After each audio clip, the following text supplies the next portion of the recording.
자, 12번째 썰 한번 가보도록 하겠습니다. 댓글 컨텐츠고 영상 제목. 근데 진지하게 우리 200 볼 거면 서울에서 왜 생활합니까? 서울이 대기업이나 좋은 일자리가 많아서 서울에서 사는 거지요 라는 영상에 달린 댓글입니다. 요즘에 서울로 이제 많이 올라가실 분들이 많죠. 특히 여자분들이 많이 올라가거든요, 남자보다. 그래서 서울 같은 경우에는 성비가 여자가 더 많아요. 젊은 여자분들. 특히 자취하는 분들 여자가 월등하게 많아. 남자보다 훨씬 더 많아요. 예. 뭐 서울에서 올라오신 분들이 만약에 뭐 돈 잘 벌고 잘 모으고 살면 문제가 안 되겠지만, 제가 봤을 때는 서울에서 있잖아요, 아무것도 가진 거 없이 서울 땅에 와가지고 부모님 지원도 많이 못 받고 그런 상태에서 뭐 특별하게 잘하는 것도 없는데 서울에서 돈을 많이 번다, 이거 자체가 사실 성립이 되기 힘듭니다. 솔직히 말해서. 우리 서초동 복남이님 서울 토박이죠. 서울 토박이 분들은 알잖아요. 서울 물가가 얼마나 비싸고, 그리고 서울 집값이 얼마나 비싼지 알잖아. 그래서 내가 돈을 웬만큼 모으는 사람이 아니라 자취 같은 거 쉽지 않죠, 토박이 분들도. 왜냐하면 서울의 어떤 월세나 물가 얼마나 비싼지 알기 때문에. 그리고 서울에서 일한다고 하더라도 누구나 돈 많이 버는 게 아니기 때문에, 그 서울의 어떤 그런 대기업 본사나 어떤 그런 뭐 관공서 뭐 이런 데는 돈 좀 벌겠죠. 금융계통이나 증권. 근데 그런 데 다니는 사람은 극소수잖아, 극소수. 네. 그 엘리트 분들만 다니잖아요. 그 전문직 분들. 그 지방에 온 사람들 중에 사실상 그쪽에 종사하시는 분들이 거의 없거든요. 없어요. 그럼 서울 땅에 와가지고 무슨 일 하는 걸까? 일단은 제가 봤을 때는 서울은 일자리가 많은 게 일반 사무직, 하이트 칼라하고 이제 서비스업이 많아요. 그 복랑이도 알겠지만 서울에 이제 그런 강남이나 저기 이제 용산 같은 데 보면 이제 빌딩이 있죠. 빌딩, 뭐 대기업 본사 빌딩도 있지만 일반 빌딩이 있죠. 근데 그 빌딩 안에 회사가 하나 있는 게 아니라 그 빌딩 안에 수백 개 중소기업이 있죠. 수백 개 중소기업. 예. 보통 한 층마다 50개. 예. 칸막이 쳐가지고. 예. 그래서 점심때 우르르 나오죠, 이게. 막상 잘 모르는 사람들 보면, 아, 저 건물에서 일하면 돈 많이 받게 생각하는데, 막상 알고 보면 저 건물 안에 이제 수백 개 중소기업이 있는 거야. 수백 개 중소기업이. 그럼 저렇게 저 건물에서 일하시는 분이 돈을 많이 받을까요? 서울 그 중소기업 월급 보시면 사실 그렇게 많이 받지 못합니다. 그렇게. 뭐 지방하고 크게 차이 안 납니다. 예, 서울 중소기업 같은 경우 이제 초봉이 3천만 원은 안 넘어요. 3천만 원. 보통 한 2,600에서 2,800 사이. 2,400도 있습니다. 2,400도. 도킹은 뭔지 아세요? 그런 2,600에서 2,800 사무직 같은 거 있잖아요. 경쟁이 치열합니다. 지원자가 많아요. 보통 여자분들이 많이 지원합니다. 네.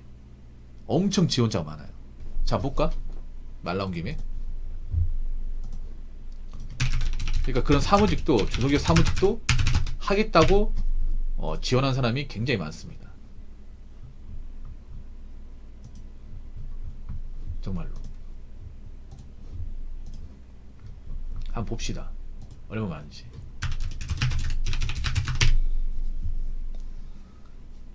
자, 서울만 맞춰가지고 서울 전체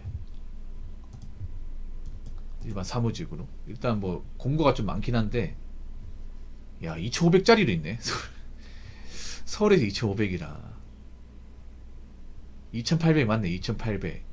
그리고 보면 웃긴 게 뭐냐면 연봉이 기재 안 한 것도 3,100이면 좀 많이 받네. 3,100이면 여기는 지원자 많을 것 같은데. 3,100이면 적게 주는 게 아니 중소기업인데 한 명 뽑고 연봉이 3,175. 신입인데 괜찮은데 이 정도면. 지원자 몇 명이지 한번 볼까?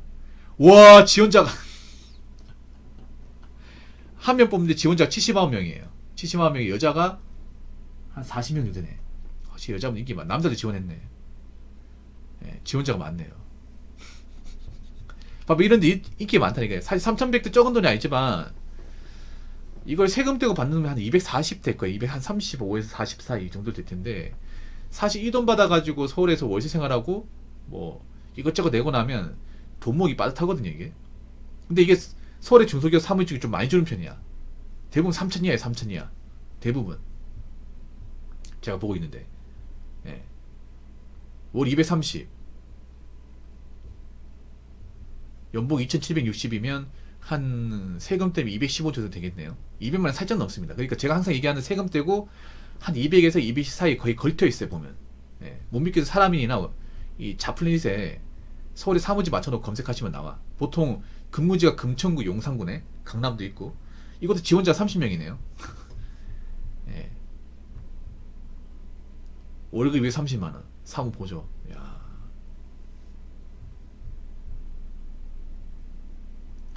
이것도 지원자가 30명. 예. 이것도 아무나 들어갈 수 있는 게 아니라니까. 아무나 들어갈 수 있는 게.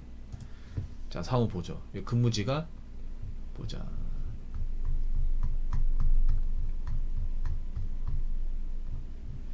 서울에서 해야 된다고요? 아니에요. 지방이 더 나을 수 있습니다.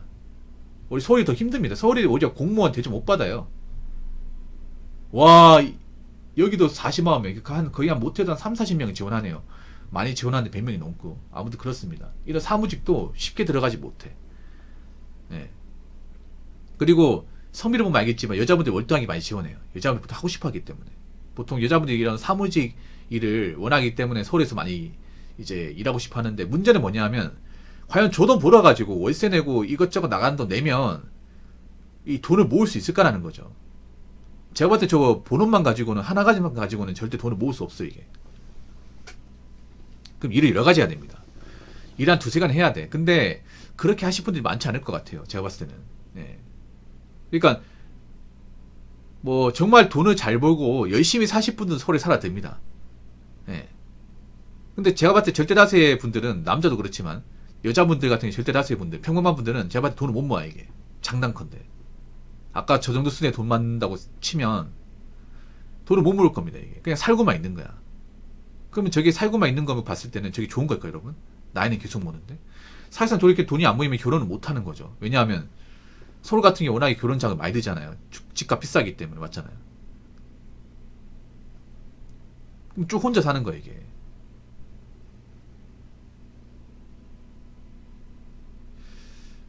서초도 복남을 흑수저였다고요? 서초도 토박이면 어떻게 흑수저입니까? 아니 서초동이 어떻게 흑수저만 사는 곳이 돼버렸지? 사람도 좀 이상해. 그러니까 못해도 한 300 이상은 벌어야 돼. 세금 떼고 300은 벌어야 됩니다. 서울 살려면 최소 300이야. 300 벌어도 이것저것 나가는 거 떼고 나면 돈 모으기 쉽지 않습니다. 근데 200만원 초반 벌어간 답이 없겠죠. 답이 없겠죠 이게. 지방 사람이.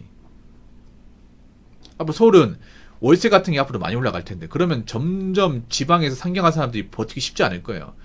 제가 봤을 때 도쿄랑 좀 비슷하게 갈 거예요. 도쿄도 보면 월세가 100만 원이거든요. 서울에서 한 50만 원 방이 도쿄가 100만 원이야. 도쿄에서 여자분들이 이제 직장 구해도 돈을 모을 수가 없어요 이게. 도쿄 같은 게 더 심해가지고. 그래서 무조건 서울 가면 답이 있다. 서울 가면 뭐 서울 남자 만나 결혼할 수 있다. 이런 생각 갖지 마세요. 실제로는 결혼 못하는 사람이 다수야. 결혼 못하고 정착 못하는 사람이 다수예요. 그래서 내가 확실하게 냉정히 봤을 때 서울에서 마땅히 할 직업도 딱히 떠오르지 않고, 뭐 서울에 산다고 해도 돈을 많이 못 벌 것 같다. 그러면 서울에 자취하는 거 진지하게 생각해 보셔야 돼요. 이거 분명히 장담하는데 서울에서 이제 아무 생각도 없이 자차로 왔다가 인생 꼬이는 사람들 많을 겁니다. 걱정됩니다 이거. 자, 댓글 한번 읽어보도록 하겠습니다. 서울 금천구에서 보증금 2천, 월세 45로 살아가는 공무원입니다. 관리비는 2, 3만원입니다. 풀초근 찍어서 평달 세후 월 240이고 매달 100씩 저축합니다. 급량비도 18만원 나와서 식당에 장부 달고 평일에 구내식당에서 밥 먹어요. 라고 적으셨습니다. 와, 이분 정말 대단하네. 와, 이분 생활비 장난 아니다. 제가 이 썰 풀기 전에 이 금액대로 이제 구할 수 있는 방을 봤어요. 네이버에 검색해서 보증금 2천에 월세 45 치니까 생각보다 그래도 괜찮은 조건의 방이 많네. 금전적 그래도 월세가 착하네요. 엄청 해리지 않네. 예. 금천구에서 아까 저 금액 있죠. 보증금 2천에 월세 45분 하면 원룸 중에서도 좀 평대가 높은 데를 좀 구할 수 있습니다. 못해도 한 7, 8평짜리. 아니 원룸에 살더라도 한 7, 8평은 돼야 될 거 아니야. 그래야 어느 정도 공간 확보가 되잖아요. 보니까 좀 투룸도 구할 수 있네요. 네, 투룸도. 근데 저긴 가봐야 알겠죠. 보통 원룸인데 한 7, 8평짜리 원룸 구할 수 있습니다. 금천구 기준으로. 네, 보증금 2천에 월세 45. 근데 이건 또 실제로 봐야 돼. 네이버 이렇게 올려놨다고 하지 막상 또 광고할 때는 금액이 달라질 수 있어. 그래서 좀 적당한 금액에 구하셨네. 적당한 금액에. 야, 이분 독하시네. 풀초근이 뭐냐 하면 초과금을 맥시멈 찍었다는 거예요. 예.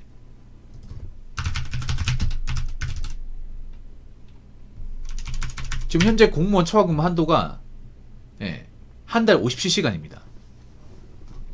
예. 이분이 풀초근을 했다는 얘기는 한 달에 그러니까 기본 근무 외 시간을 50시간 이상 채웠다는 겁니다.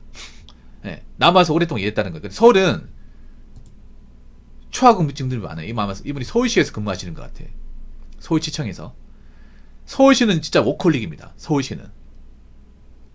예, 서울시는 정말 일이 많아요. 이분도 보니까 워라밸을 아예 못 하시는 것 같아요. 워라밸을. 그러니까 풀초근이 여기 하다 보니까 한 달에 못해도 최소 50시간 이상 했다는 겁니다.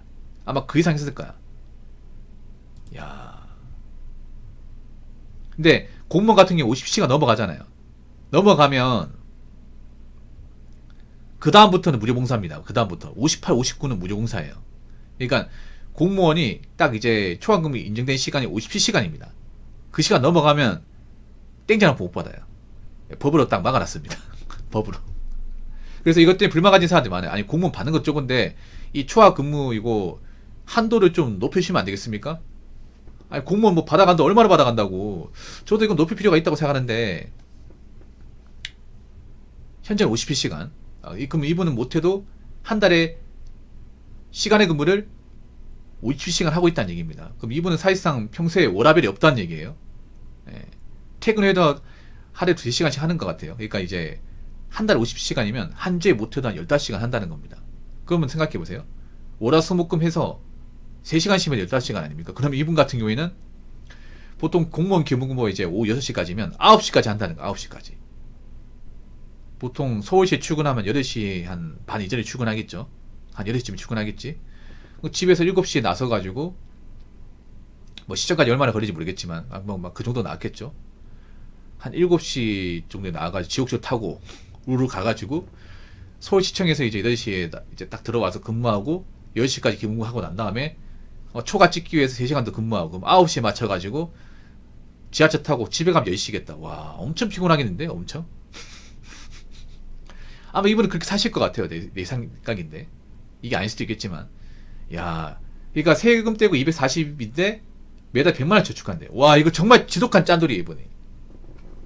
이분이 정말 짠돌이야. 정말. 아마 배달 음식 거의 안 시켜 먹을 거예요. 안 시켜 먹을 겁니다. 옷도 잘 안 사 입을 거예요. 택시는 절대 안 탈 테고. 아마 이분 같은 경우에는 저 생활비 줄이기 위해서 뭐 공무원 같은 경우에 이제 투자를 못 하잖아요. 그러다 보니까 내가 공무원 할 수 있는 게 뭘까? 그러면 초과라도 많이 찍자. 이거 초밥 맥시멈 찍고 밥은 무조건 식당 가서 먹고. 네. 그리고 혹시나 뭐 배고프고 하면 뭐 집에서 간단히 해결하고 아마 그렇게 하시는 것 같아요. 배달도 거의 안 시켜 먹을 것 같아요. 와. 근데 이렇게 살아야 됩니다. 이렇게. 이분처럼 살아야 돼. 이분이 보니까 서울 사람 아닌 것 같아요. 서울 토박이 아닌 것 같아요. 서울 토박이었으면 이렇게 자취하지 않겠지. 아마 이제 수도권 외곽이나 지방 사람인 것 같아. 네. 근데 지방 사람이 이렇게 살려면 이렇게 해야 됩니다. 이분처럼. 야. 열심히 사시네. 달에 100만원씩. 근데 이분처럼 살 가구가 없으면 제가 봤을 때 서울 사는 크게 의미가 없어. 지방 사람들. 이분처럼 독하게 살 거 아니라면. 이분 정말 식비 줄이고 쓸데없는 거 안 사고 나갈 것만 딱 해가지고 100만원 저축하시. 그럼 고정적으로 꼬박 140은 나간다는 얘기네. 야, 서울대 자취하는 분들 열심히 살아야겠다. 정말 독하게 살아야겠다. 정말 이렇게 살아야 됩니다. 이렇게 이분처럼 살아야 돼. 그래야 답이 보여. 이게 이렇게라도 돈을 모아서 정말 지속하게 좀 아껴 나가야 그나마 숨이 좀 트입니다. 나중에 시간 지났을 때. 근데 지금 보면 돈 안 모은 사람도 많거든. 자취한 분들 중에 10년 지나봐. 10년 지나면 아무것도 없어. 이게 아무것도. 그래서 이제 서울에 사시는 분들은 지금 나가는 거 정말 확 줄이셔야 될 겁니다. 확 줄여야 돼. 워라밸이나 이제 인프라 좀 포기하셔야 돼.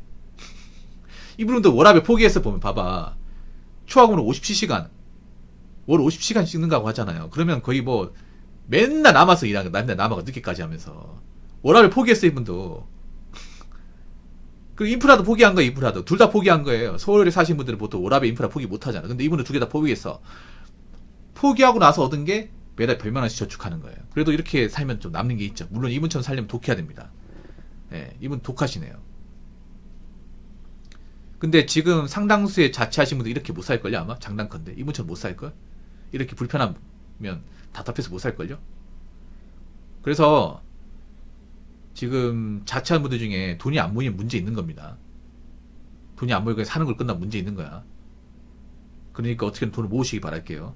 그리고 내가 서울에서 더 이상 뭔가 돈을 모을 수 있을 만한 자신이 없다. 그러면 서울 사는 거 다시 한번 생각해 봐야 됩니다.